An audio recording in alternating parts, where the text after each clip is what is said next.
Assalamualaikum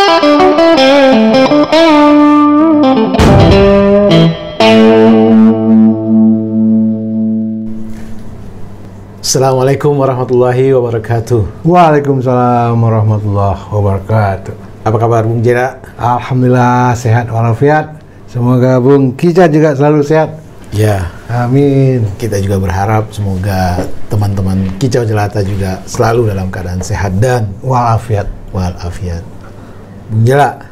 Ya. Ini ada kicauan ya, netizen di Twitter yang bikin heboh. Ya. Heboh dunia Twitter ya. Bang Kica coba bacain saja ya. Oke. Sip. Jadi begini nih, ada orang yang bernama Adelia. Dia berkicau, ada seorang teman bercerita, andai dia jadi HRD, maka pelamar yang nyebutin hari Ahad untuk menggantikan sebutan hari Minggu, langsung surat lamarannya masuk tong sampah. Ya. Gol. Aku seorang HRD, sudah lama melakukannya. Juga untuk orang yang nyebutin hari Sabat untuk Sabtu, juga ku golkan. Aku berpendapat dalam dunia kerja yang sangat sibuk dan penuh tantangan, orang-orang religius tidak cocok untuk bekerja. Mereka lebih cocok untuk berdoa saja di rumah. Hanya buang waktu dan uang untuk menggaji orang-orang kayak gitu. Daya juangnya rendah, dikit-dikit pasrah pada takdir. Halah. Jadi begini, kalau kita baca kan ada 2 poin ya di kicauan saudari ini, perempuan nih kalau di gambarnya ya, Adelia. Oh, perempuan ini. Ya. Oke. Pertama, dia menyatakan bahwa bahasa atau bunyi bahasa tertentu dalam penyebutan itu menjadi dasar bagi dia sebagai seorang HRD untuk mengambil decision si pelamar ini bisa diterima atau tidak gitu. Nah, ini luar biasa kan? Bukan kompetensinya, bukan pengalamannya, bukan latar belakang pendidikannya, tetapi hanya berdasarkan penyebutan. Nah, kebetulan kata yang disebut di sini Ahad. Ini kata teman dia.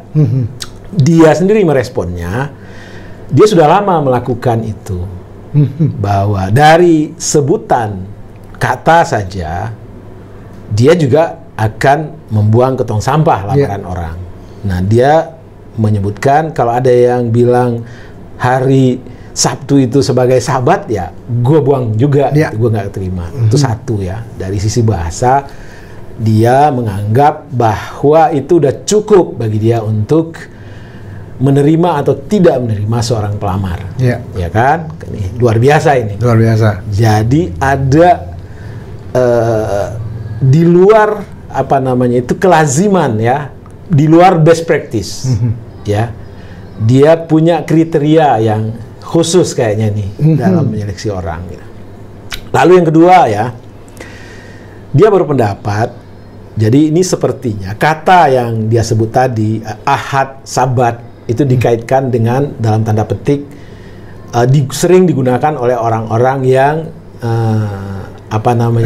religius, ya kan? Jadi yang kedua itu dia menganggap bahwa orang-orang yang sering menggunakan kata dalam tanda petik bisa dikaitkan dengan agama tertentu, ya ini dia nggak bicara agamanya apa gitu ya, karena Ahad itu cenderung ke Muslim, Sabat itu kan ke Judais ya, Yahudi gitu ya. Nah, dia intinya orang-orang religius tidak cocok untuk bekerja. Mereka lebih cocok untuk berdoa saja di rumah. Hanya buang waktu dan uang untuk menggaji orang-orang kayak begitu. Daya juangnya rendah, dikit-dikit pasrah pada takdir. Nah, ini artinya dia mengeneralisir bahwa orang-orang religius tersebut adalah orang-orang yang tidak produktif. Nah, ini kan juga kesimpulan yang luar biasa ya. Bang Kica sendiri belum pernah membaca atau mendapatkan satu kajian ya, korelasi antara religiusitas seseorang dengan tidak produktifnya seseorang. Gitu. Ya. Coba bagaimana menurut Bung Jela masalah ini? Menarik sekali ya, seorang yang menentukan posisi menerima pegawai hanya dengan satu kata yang dia nggak suka, ya boleh dibilang nggak suka ya. Ya. Langsung dia putuskan sesuatu tidak diterima tanpa melihat suatu potensi seseorang, ya kompetensinya, ya belum lagi integritasnya segala macam ya. Iya. Alangkah menyedihkan. Tapi ini adalah suatu kebebasan orang untuk menentukan Berekspresi. Boleh, kita hargai aja, ya dia boleh melakukan itu. Tapi alangkah naifnya hanya karena itu orang-orang yang potensi. Tapi sebenarnya kalau dia bukan owner dari company, ya kan, andai kata ya, itu company-nya Bang Kica, lalu HRD Bang Kica seperti itu, artinya dia telah menutup kesempatan Bang Kica untuk mendapatkan karyawan-karyawan yang benar-benar kompeten ya, sesuai dengan yang Bang Kica butuhkan. Oh iya. Jadi yang ya kalau ketahuan yang Bang Kica pecat dulu dia gitu. Seharusnya yang ini kecuali dia business owner ya. Enggak, sekarang mau business owner, mau karyawan, mau siapapun, dengan dia angkat dia sebagai seorang yang duduk di bidang HRD, ini yang memilih dia udah salah banget. Salah besar orang seperti itu kok bisa duduk di situ. Atau dia sendiri sebagai business owner juga rugi sebenarnya ya. Pasti. Karena mempersempit kesempatan untuk mendapat orang yang terbaik. Gitu ya. Bagi business owner kan dipercayakan kepada dia nih untuk duduk di situ, untuk merekrut orang, mencari orang terbaik, ya, mencari karyawan terbaik. Tapi dia untuk duduk di situ itu pun udah diragukan. Orang seperti itu kok bisa duduk di situ? Artinya alat untuk merekrut dia dulu, ya, alat rekrutmennya dia, misalnya tes kompetensi, tes kepribadian, segala macam tes apanya, macam-macam tes yang udah ada, yang disiapkan oleh psikolog segala macam itu, berarti dia tidak dites barangkali sehingga dia bisa diterima seperti itu. Jadi business owner pun mempercayakan ke dia pasti dengan suatu kriteria dulunya kan gitu kan. Kemudian apalagi dia sebagai business owner, hancurlah perusahaannya dia itu kan. Nah, yang kedua yang paling fatal itu adalah masalah religi. Religi itu dia bilang hanya cocok untuk berdoa di rumah. Artinya dia secara menjernalisir bahwa religiusitas atau orang-orang yang religius itu tidak produktif, menjernalisir ya. Menjernalisir. Bahwa ada yang tidak produktif, gitu kan. Tetapi itu sama saja, ada orang yang tidak religius pun banyak juga yang tidak produktif gitu ya. Jadi nggak bisa diukur religius seseorang atau religiusitas seseorang, ya nggak bisa diukur dengan produktivitas menurut kita ini secara umum nih. Tapi kalau dibilang orang religius hanya cocok untuk berdoa, salah lagi. Dia lupa pepatah yang menyatakan bahwa bekerja itu sambil berdoa kan gitu ya. Atau ya itulah ora et labora. Ya. Bekerja sambil berdoa. Bekerja sambil berdoa kan gitu ya. Ini udah dipakai di mana-mana kan gitu kan. Nah dia bilang hanya orang-orang religius itu hanya untuk cocok untuk berdoa. Produktivitasnya sangat rendah, dikit-dikit ngeluh, dikit-dikit saya kita pikir nggak juga. Nah lagi pula begini, ini orang artinya terlalu sempit ya cara dia berpikir. Padahal bahasa manapun di dunia ini, ya kan, apalagi pasca monoteisme ya. Katakanlah agama-agama samawi ini itu banyak sekali yang mempengaruhi bahasa-bahasa di dunia ya kan. Kita ambillah katakanlah bahasa Arab misalnya kan, bahkan bahasa Inggris ya misalnya ya, cafe itu dari kahfi ya kan, cafe dari cave dari kahfi gitu kan. Paradise itu ya dari Firdaus gitu kan. Mem itu ya dari Umi. Cover dari kafir dan banyak lagi gitu ya. Artinya apa? Kalau memang bahasa itu tidak membuat orang produktif, mari semua bahasa-bahasa yang asal-muasalnya dari agama, ya apapun lah, mau Hindu, mau Buddha, mau Islam, ya tolong bikin kamusnya oleh si Adelaide ini sendiri dan buang, ya kan? Dan jangan juga dia mempergunakan itu, gitu ya.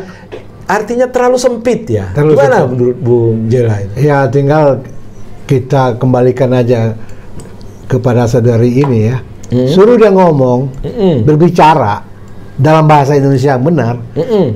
Itu boleh dibilang 90% ya. Ada mungkin terlalu tinggi barangkali. 80%. Itu adalah serapan dari bahasa dari Timur Tengah, dari Arab, Sanskerta, bahasa-bahasa daerah, ya kan? Betul, serapan semua. Ya, contohnya lembaga-lembaga negara kita aja. Dewan Perwakilan Rakyat. Iya. Itu semua kata-katanya dari bahasa Arab. Betul. Majelis Pemusyawaratan Rakyat. Iya. Itu majelis itu bahasa Arab murni. Perwakilan juga, permusyawaratan juga, musyawarah. Semua dari bahasa Arab. Belum lagi tadi yang udah Bang Kica bilang bahwa bahasa Inggris pun banyak mengambil dari bahasa Arab. Ya, alkohol. Jadi gini nih, kita ambil ini aja deh. Dia di dalam ini misalnya nih, langsung surat lamarannya masuk tong sampah. Surat sendiri dari bahasa Arab, ya kan? Dia sendiri menggunakan bahasa Arab. Nah, makanya yang saya bilang lagi. Coba dari kata-kata dia. Berpendapat dalam dunia. Dunia sendiri bahasa Arab, ya kan? Jadi apa ya? Orang-orang religius tidak cocok untuk bekerja. Mereka lebih cocok untuk berdoa saja di rumah. Apakah orang yang menyebutkan kata ahad atau orang yang menyebutkan kata sabat adalah orang-orang yang tidak berhak mendapatkan kerja? Ya kan? Ini kan rasis sih. Rasis sekali. Kalau kata ahad dianggap orang nggak produktif, se-Malaysia sana kita menganggap orang-orang itu orang-orang yang nggak produktif, ya kan? Padahal karena ahad dikaitkan dengan religiusitas, sabat dikaitkan dengan religiusitas. Di Israel mungkin orang menyebut Sabtu sabat, kan? Produktivitas orang Israel luar biasa tingginya, gitu kan? Ya kan? Orang Yahudi gitu. Jadi kadang-kadang apa ya? Kita anggap kita ini pintar, punya air sesendok. Kita anggap udah seperti punya satu samudra, ya. Jadi kegenitan mengeluarkan kata-kata berujung kadang-kadang ya kita menelanjangi, mempermalukan diri kita sendiri, gitu ya. Jadi memang kita bebas berekspresi, betul, ya kan? Tetapi ya, berekspresi itu janganlah membuka baju sendiri, ya kan?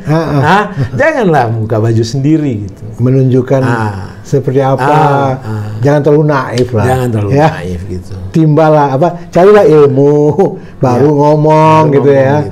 Ya ini kalau ngomong seperti ini kan. Tapi kita tanya juga lah teman-teman kita para kicau jelata, menurut kalian apakah ada hubungan antara religiusitas dengan produktivitas?